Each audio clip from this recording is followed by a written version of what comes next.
ইনশাআল্লাহ হবেই হবে। এখন অনেকে বলে বাজি তিনি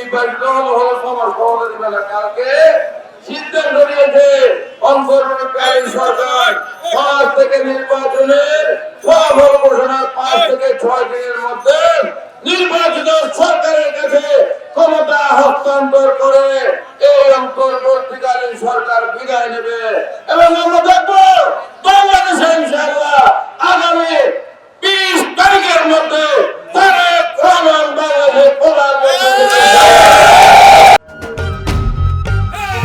ভোট দিব কিসে ধানের শীষে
থাকবেন আমরা সুশিক্ষিত ভাবে